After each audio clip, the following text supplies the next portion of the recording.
What's up, guys? We got Quinn Hughes. Jamal Murray forgot to tie his shoes. Minnesota can't lose. Wolves and Wild in 5. PA Nordo, this is Lori and Blaine. I had a house full of boys here, and we were all howling at the almost full moon. I went outside during the second intermission, and I just knew. I looked at that moon, and I said, we were going to howl tonight in a double takedown Thursday. Let's go. Yep, that's been the bill of fare today, 9 to noon, the Double Dagger Thursday. Joining us now, voice of the NFL Draft, the Super Bowl, Vikings games at U.S. Bank Stadium, and the voice of Ball Arena in Denver for Colorado Avalanche games. He's the Vox of all Voxes ever to Vox, and also is a Slayton, Minnesota native. Vox. Alan Roach joins us now at Mile High Roach via X. Well, here it is, Roachy. Our guys versus your vaunted Avs. This has to excite the Vox, and good morning. Yeah, good morning, PA. What a sports day. What a double dagger sports day in the land of 10,000 lakes. Congrats. I'm happy for all the hockey fans. I mean, it's been a long time since you guys have made it up here to this high school dance level. And we would like to welcome you into our gymnasium or our hockey arena, as it may be. The best. Fox. That was fantastic. Okay, Alan, at Mile High Roach via X. Feels like your Avs haven't played since Milan.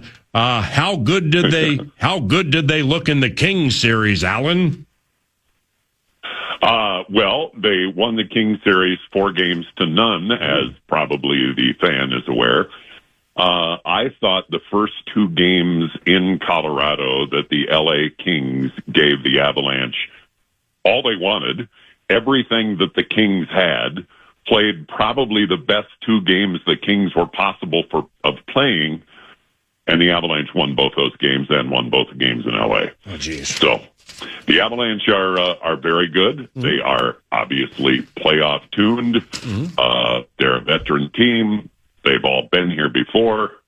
They're ready. They're ready for this challenge, and it is going to be a challenge. I mean, I think when the playoffs started, you know, you could pick the 3 best teams in the West, obviously, as being the Avalanche, the Wild, and the Stars. You might be able to say the best 3 teams in the NHL were the Avalanche, the Wild, and the Stars. So a big thank you and a tip of the cap to the Wild for knocking off our nemesis.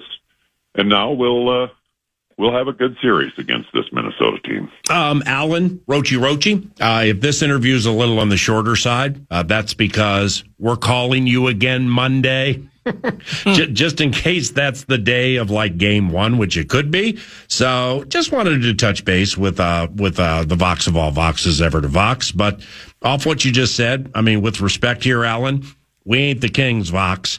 We have Husey, Boldy, and more. So, like, what do you think of the pairing?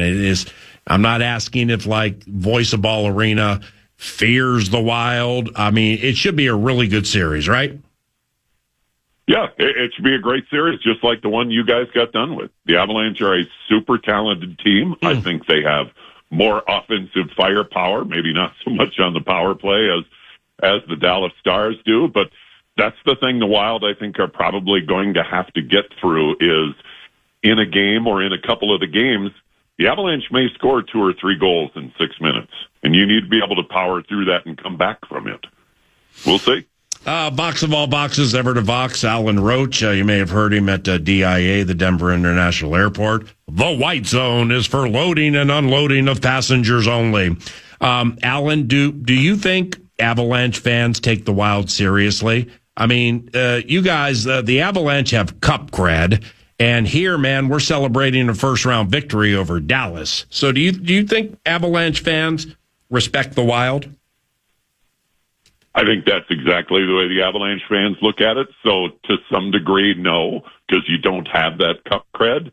But, you know, if the Wild can come in here and play very good games and possibly steal a game on this ice, yeah, there's going to be no doubt that not only the Avalanche fans, but certainly the Avalanche team needs to pay them respect. And I think the team does. I think the fans probably less so. Mm-hmm. For whatever reason, Minnesota has become the hated rival here.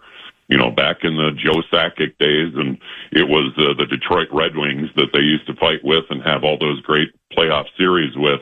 Right now, it's the Minnesota Wild that Avalanche fans love to hate, and maybe we can start a nice playoff rivalry over the next couple of years as well. Alan at Mile High Roach via X. He's the bomb, Slayton, Minnesota native. You hear him at US Bank Stadium. When you were voxing Olympic hockey in Milan, like Faccio Bella, cara mia, did you happen to feel the greatness that is Husey and Boldy and Brock Faber? I mean, did you just like when you were next to it in Milan, did you feel it? Yeah, and it was really cool to see the Hughes brothers playing together. Yeah. I mean, that was very cool. And the vibe in the arena when the USA team was playing. I mean, obviously I'm sitting there with lots of pride and having to be neutral, but yet certainly wanting Team USA to win. Yeah, that was some great moments. And I think those moments in Milan have done a lot for those Wild players that were part of that. And, you know, they learned, they not learned, but they got the experience of a big pressure situation 2 months ago.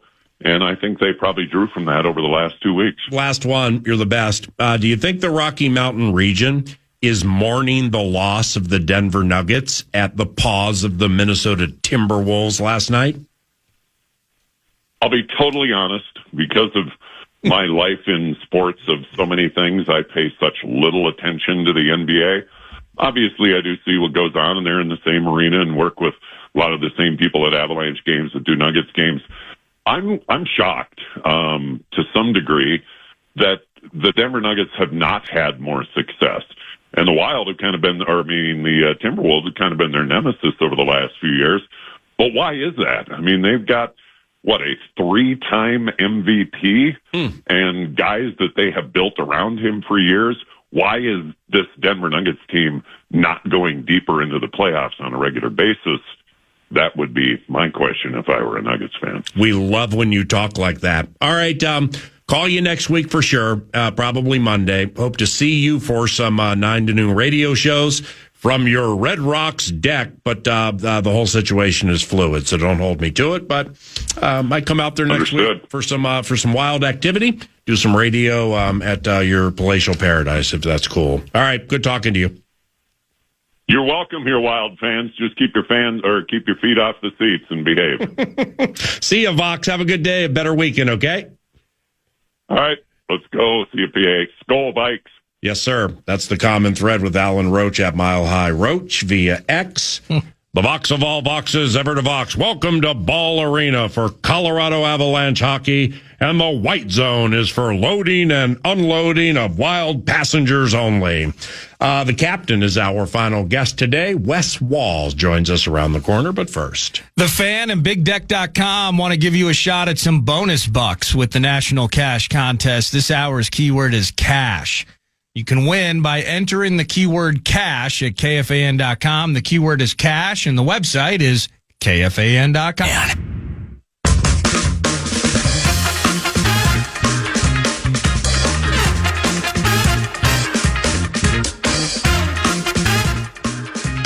Holy cow, guys. Watching that Wild game was so awesome.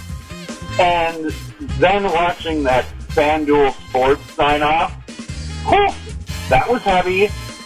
And then to rebound and watch the Wolves do what they did. Man, why do we love sports? I mean, there it is. In 3.5 glorious hours. So awesome to be able to share this with everyone. Howl, hashtag Minnesota Wild, let's go. That was a nice talk back. The captain joins us now, Wes Walz. That talk back, man. The game was great. The third period last night had some domination to it, Walzy. But I mean, you've been in Minnesota for a long time. Whether it's MSG, Victory Sports, Fox Sports North, the FSN girls like Jenny Taft. Through the likes of Jamie Hirsch, who's now with the Vegas Golden Knights, through last night. That was the final broadcast for that entity. And the montage the memories at the end, those were special. That was had some of the game was great, but it had some added emotion to it for you last night, didn't it? Yeah, it certainly did. You mentioned Jenny Taft. I had flashbacks of the on ice tutorials, and when I spilled it, I know you know exactly where I'm going. My first couple years falling on my face, but yeah, it was spectacular game, obviously, but the fact that it was the last game for FanDuel Sports and the way it ended, it would have been awfully weird, PA, to be able to sign off. Had the Wild lost and we were going to Game 7, and ESPN or TNT, whoever's doing the game nationally, would have been doing Game 7. So, wow. It was a great way to sign off. Everybody had a chance to say a few words, and you're in this industry too, obviously, PA, and we're in front of the cameras, on the microphones a lot. There's a lot of hard work that goes in behind the scenes where people don't get a lot of recognition, and it takes a village. It's a cliche, but it really is true, and we'll see. It'll be interesting to see what happens with Wild hockey and what it looks like as far as the broadcasts in the future. Hey, man, through Tom Reed on TV quarter century ago, Dan Terhar, KG, you. I mean, just so many. There's just so many to mention, man. Up to the hair apparent. Yeah. I mean, it's you guys have made the Wild a central focus of Fox Sports North, MSG, Victory, just everything. Maybe not MSG, that might have been ahead of the time, but and FanDuel Sports North. So it's the state of hockey. That was the place to watch hockey. And best of luck with where things go into next season. But props to you guys, man. You guys really worked hard at it and just were very, very good with it. So as a viewer, thank you very much. You're welcome. Now let's move on to the Avs. That third period. Well, we'll get on to the Avs in a second. That third period last night, Walsey. It's just absolutely crushed them in the third period. I know we had some empty net terrorism, but what'd you think of that period and the game overall? Well, I mentioned during the end of second intermission that the Wild obviously scored that goal late by Tarasenko. By the way, that was a gigantic goal that Tarasenko scored to gain some of that momentum back, going back into the locker room. At Dallas scored a couple quick goals there in the second period and kind of took the game over. That goal to get us to the locker room at 2-2 was incredible. And then I had mentioned 20 solid minutes by the Minnesota Wild. If they could win the period, the prize at the end of the tunnel, if they could win a period, was a chance to advance, something that hadn't happened in 11 years. But this Minnesota Wild team, man, they're for real. I don't know if you had a chance to watch some of the interviews after the game. I think it was Bolds and Quinn Hughes were at the podium.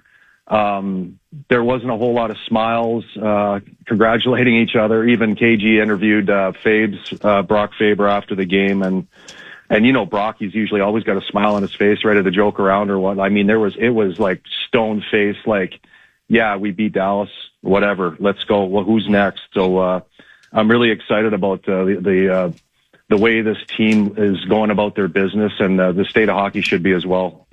Hey, Wes, not that you need props from me, but it's a month and a half ago, I'm filling in for PA, and maybe PA remembers this. He was listening on his way, I think, to St. Cloud. But I asked you, I said, this great power play the Wild have. I'm just wondering, 5v5, are they going to bring scoring, even strength into the playoffs? And you completely pivoted that question into talking about the Wild's 5-on-5 defense and how since Quinn Hughes had arrived, that had suffered a little bit. So much energy and love about spending 2/3 of the game in the offensive zone, bringing that effort back into the defensive zone.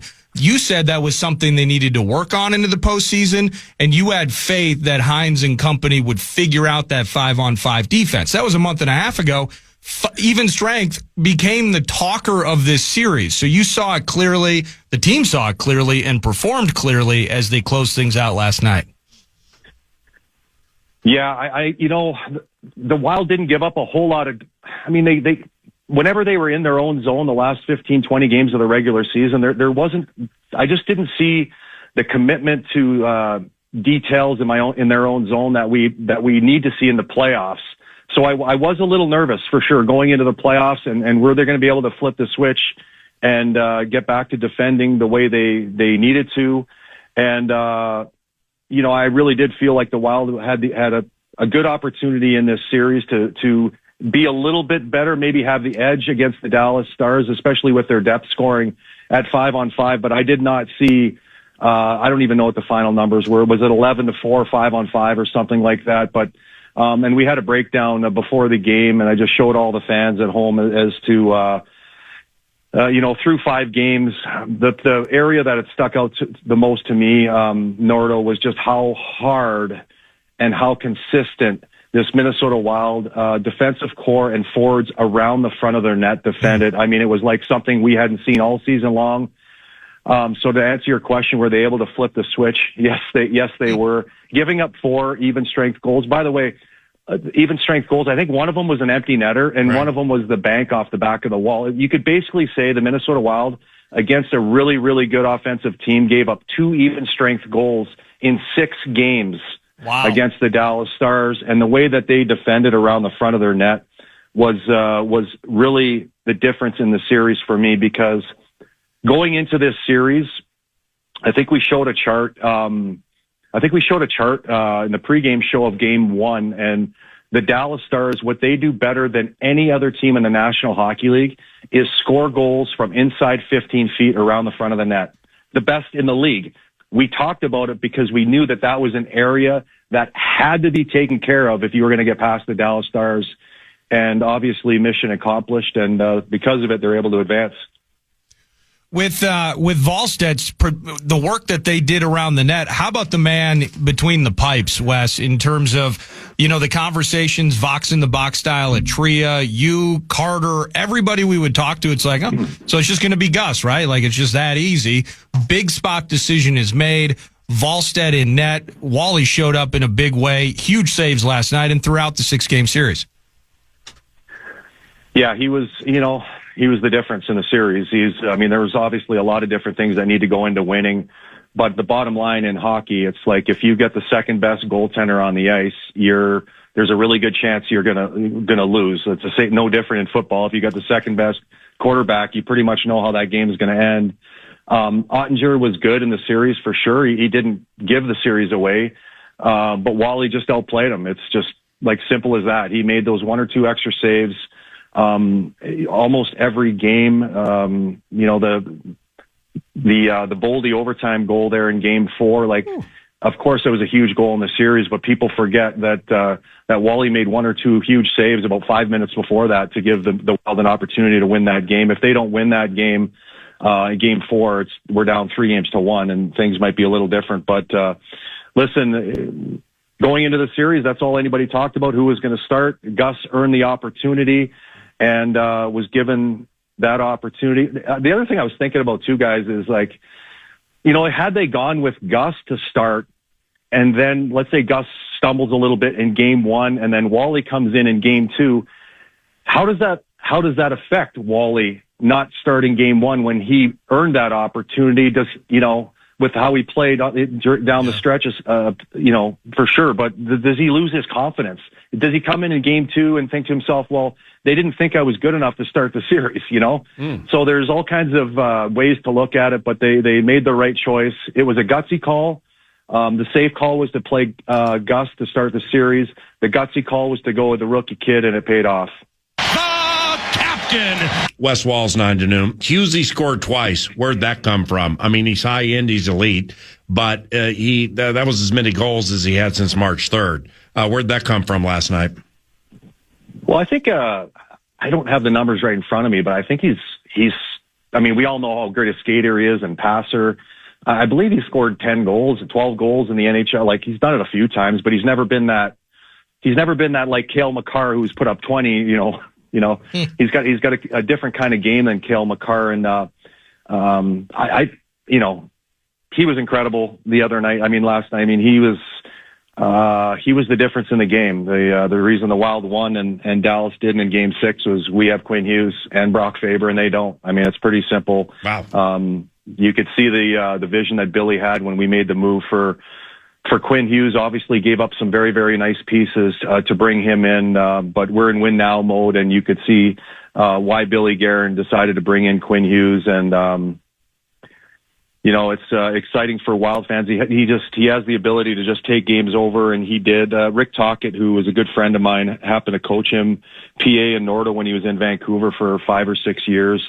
And after we made the trade for him, I gave him a quick call and just got a little feedback from Talk about his game. And one of the things that really stuck out to me in that conversation with Rick Tocchet about Quinn Hughes was wait till you watch his game. You think he's flying around. He has the ability to find another gear in third periods when games are on the line and in big games. I've seen it with my own eyes. There's times in the regular season where he's not as dialed in defensively as he probably needs to be, but he does have the ability to step up in big games. And I couldn't help last night after that game was over to remember back to what Rick Tocchet had told me about Quinn Hughes two months ago. Walsey, Boldy finished with a couple also, and in fact, 11 goals in his last 12 playoff games. That's clutch. So, but take out the goalie, Quinn and Matt. Eliminate them from the equation for a second. What other players were eye-opening to you for the Wild last night? Last night, well, I mean, PA, the Tarasenko goal was gigantic. I know going into Game 6 that Tarasenko was really quiet in the first 5 games, and he was a guy that we were kind of leaning on for that secondary scoring. And I know that there was a lot of talk about whether maybe he should come out of the lineup because he hasn't been scoring, and should Urov get an opportunity and stuff. And I love the fact that Coach Hines stayed with him. And to be honest with you, PA, the reason that guy stays in the lineup is because you don't know when it's going to happen. Like you don't know when he's going to score. Because if it happens, he might score again the next period. And sure enough, when the game was on the line, he had a half a scoring chance around the front of the net and was able to tie the game up. That's why you keep that guy in the lineup, because you never know when he's going to go off. And the fact that he scored a goal in Game 6, I know how these scorers work. PA, you've seen it year and year. Every year when these goal scorers score goals, man, they get confidence. They feel good about themselves going into this series against Colorado. The fact that he was able to score in Game 6 is going to help the Wild in that series against Colorado. Matt Duchene, very well respected around the game for X amount of years.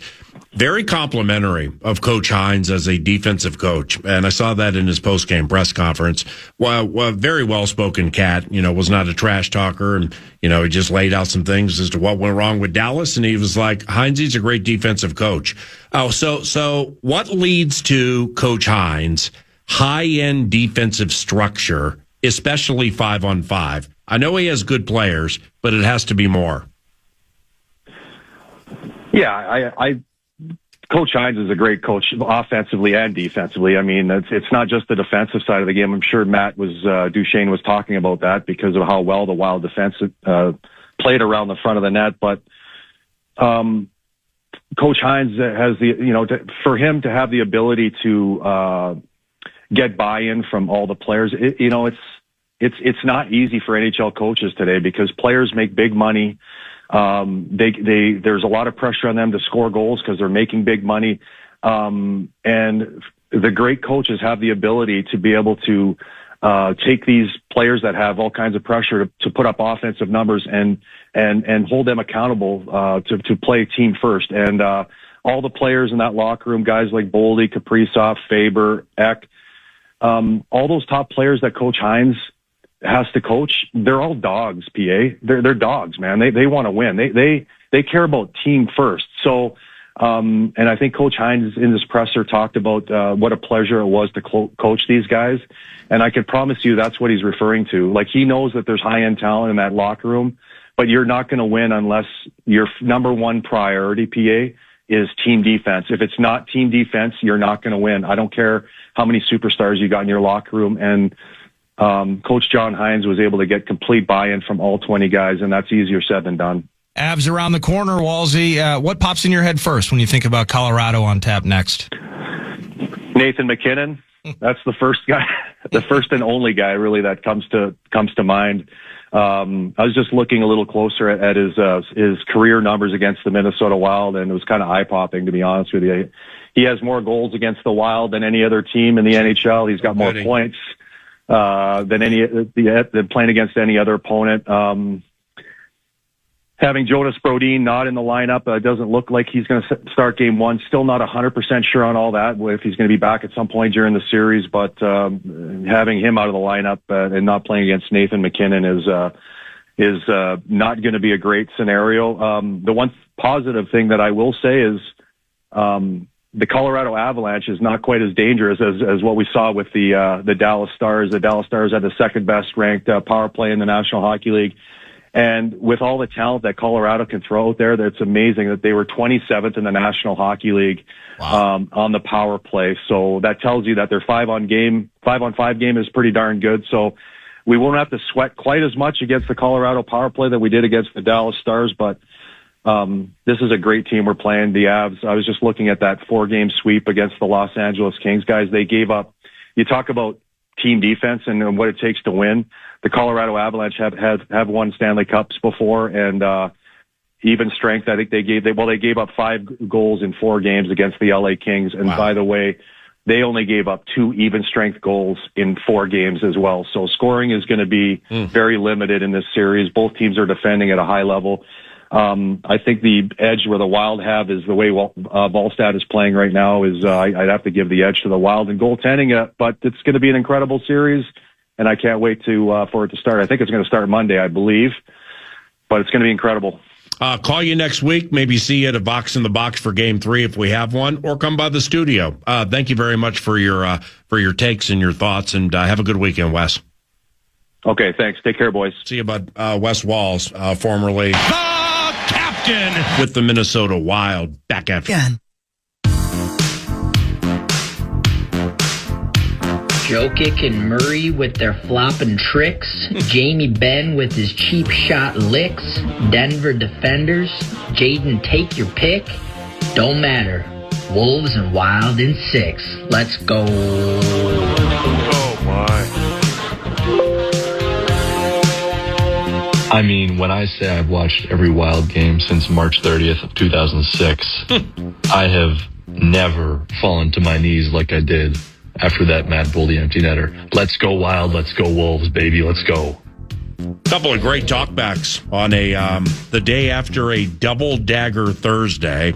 Nordo put together an excellent musical montage to an old song called "Good Times." These are the good times. I think by a band called Chic. Chic? Yeah, Chic. C-H-I-C if you want to listen to it. But podcast after the show, the opening segment, it's Hyperactivity Central. Chris Finch also joined us that opening segment, coach of the Minnesota Timberwolves. Super gracious of him. We'll talk to him again on Monday to preview San Antonio. But we began festivities with Finchy, with me wondering, I mean, it was so exciting and nerve-wracking last night. Did you even get a wink of sleep? No, not a whole lot. You know, the playoffs are rough. You can't sleep after losses, and you can't sleep after wins. It takes a long time to come down from some of these games. It's so emotional. I got to give a ton of credit to our fans. That building was on fire. It's one of the loudest buildings I've ever experienced in my life, night after night. So keep turning up for us. I know we're going to keep putting the work in. When does the splash of cold water hit your face and you're like, oh, wow, Wemby, De'Aaron Fox, we got to jump on that? You know, I was asked that question in the press conference, and, you know, we knew it was there, but I haven't dug into it at all. But that's the great thing about the playoffs, PAs. You know, the challenges just get harder and harder. They're playing probably the best basketball in the league and have done for a long, long time. Yeah. We feel like we match up well with them, of course, you know, when we're completely healthy. But, you know, we still have some really, you know, we still have some key components to give them, you know, trouble. And we're going to have to regroup here and figure out a way get off to a good start in this series. Yeah, I don't know about the NBA, man, but in the NFL they have the 24-hour rule. So the way I look at it, you have you have until close to midnight to smell the roses with that Denver victory last night. Now the Timberwolves now have more playoff wins the last 3 seasons, 22, than they had the previous 34 seasons, 21. Chris Finch, of course, the coach of all those teams the last 3 years. And when he joins us, we thank Second Harvest Heartland and twoharvest.org. Finchy is a board member. This is going to be a quickie here in the opening segment. Jaden's 32 on 13 of 25 with 10 boards and 0 turnovers. I mean, now that's backing up his talk about Denver's, as he said, bad defense, right? Oh, he was outstanding all series at both ends of the floor. Takes the Murray challenge personally. There's just some guys in the league where he gets that extra motivation and you locked in and you can see him just kind of dancing around screens. He's really hard to hit. He competes for absolutely everything. And then, with his growth this season offensively, being able to put the ball in his hands, him come up with great, decisions at the right time. It paid off. It paid off in this series because obviously being down a bunch of guys, it was such a luxury to be able to turn to him. And he has that size to just get a good look over everybody. And he made a lot of tough shots last night, but that's how far he's come. And for us to be a good team this season, we knew we needed another step from Jaden McDaniels. And he certainly took it all season long and again last night. And he when things don't go right offensively, correct me if I'm wrong here, he's emotionless. I mean, he's just so calculated and on point. Now, he missed a free throw last night and just kind of jumped up a little bit in front of your guys' bench like he was frustrated. But the calculated, seemingly emotionless, even-keeled nature that he has, that has to help him push through when things offensively may not be going his way. Yeah, and that hasn't always been the case with him. And I think this is an incredible sign of growth and maturity for, a young player coming into his own on who he can be. He's struggled at times, was doing too personally invested in his offensive game. If his shot was going in or not, it might affect his emotions. He always competed, played defense, but sometimes he'd get the petulant foul as a result because he was mad at himself for something that didn't go well offensively. He's really leveled that out. He understands now, who he is and where he belongs, in this league. And also playing in these playoff series year after year, you just got to try to stay on an even keel as best you possibly can because they're long, they're intense. They can flip on you in a hurry if you're not in the right space mentally. And he's basically just cold-blooded in that way. Yeah, he showed the league what he can do on a national stage. I mean, it was just so beautiful. In fact, he put Jamal Murray in a vice. That's the only way to put it. I'm not sure Jamal Murray scored a basket when Jaden McDaniels was guarding him, and so he scores on Denver. Then he shows them what elite defense looks like. Is that a fair way to look at it? Absolutely, no doubt about it. I think it's much to be said, but what he said after game 2, but he went and backed it up. And he backed it up all series. He didn't just back it up for one game. In game 5, he got in early foul trouble. That kind of derailed his night a little bit. Mm-hmm. He didn't really let it get him down. He came back, better than ever and had his best game of the series when we needed it most. Rudy almost had a triple-double, 8 assists. Are you kidding me with that? The left-handed slingshot pass for the corner 3 in front of the Nuggets bench, that was amazing. Also 0 turnovers for Rudy Gobert. Fair to say he and Jaden were like the co-MVPs of this series? No doubt about it. Both those guys, I mean, Rudy's, defense on Jokic just basically won us the series in so many different ways because we never really had to go to a plan B.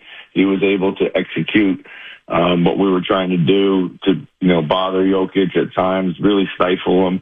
Jaden was the same with McDaniels. And then, again, these things that happen are season-long processes. All credit to the guys to keep trusting Rudy, to make the right play when you throw the ball to him. And we felt last year in the playoffs that we didn't maximize that element enough of our offense. And when Rudy got the ball, he made the right play. He found Nas for a left corner three. He found TJ for a right corner three. Both those things were huge momentum plays. And just super proud of Rudy, and I'm glad he's getting the flowers he deserves for being the player he is. Because we just love him, and he was huge in every capacity.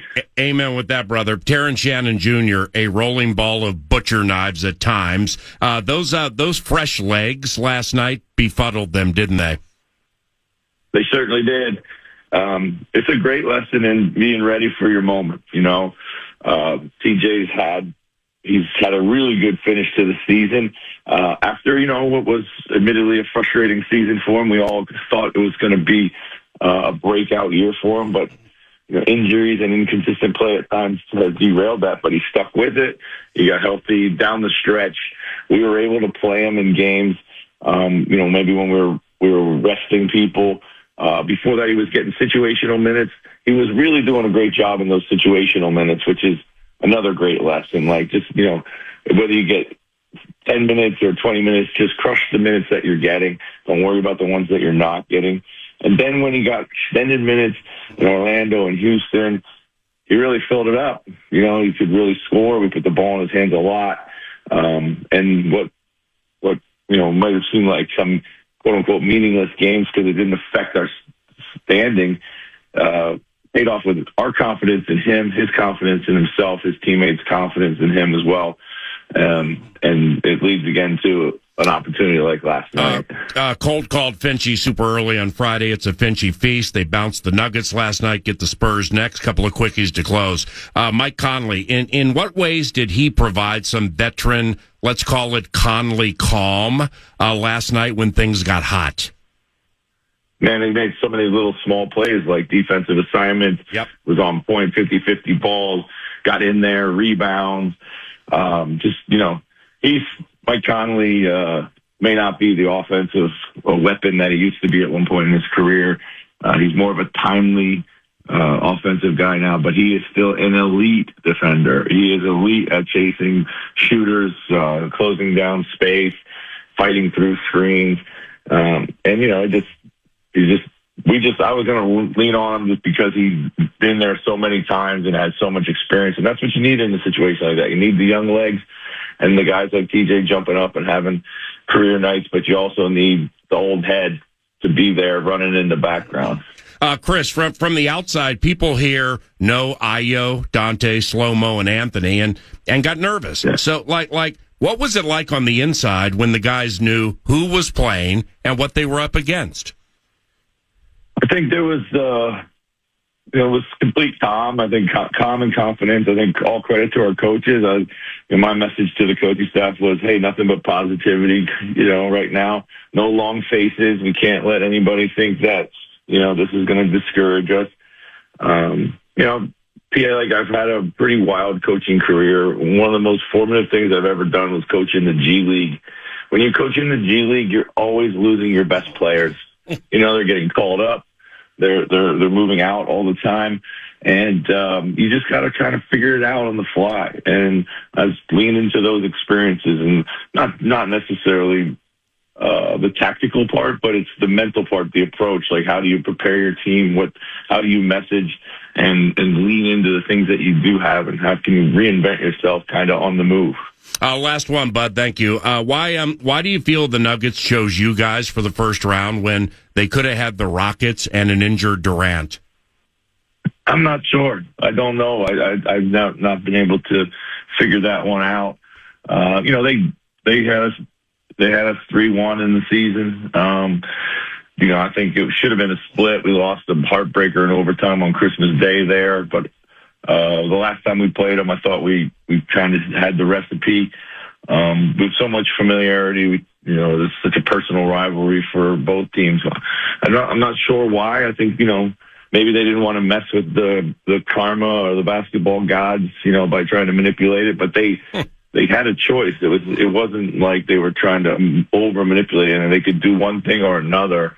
And they chose to play it out, and they got us. So our guys took it personally. And it was just kind of the edge that we needed. All right, I'll call you Monday to talk about Wemby. Appreciate you, and well done, my friend. I appreciate you. Thanks, PA. Take care. Finchy, at the end of a Friday celebratory, fantastic voyage feast. Let's finish with a talk back from Statsy. Hey, PA and Nordo, it's Statsy from Wintersville. What a night for the Howl and the Wild as they both advance to May playoff sports. Derby picks, Chief Wallaby, number 12, top pick. Exacta box, Chief Wallaby, the 12. Patente, number 14. Further ado, number 18. Cash those tickets at Canterbury Park. Thank you, Statsy. With the talkbacks, people opted to drop in some rhymes. So I thought I'd finish like this. Okay. So those two teams who tried to beat us left the cities throwing AFOS. The stars would fall for the Nuggets, that's all. And honestly, those teams were quite sus. Thanks for the good times today. May God bless you and all your families. For Nordo, I'm Paul Allen. Talk to you Monday when we rise and shine at 9. Have a great weekend. Bye-bye. 9 to noon. Making a wave when you like that. You like that. Layoffs. Good times. If it's good news or money, leave a message.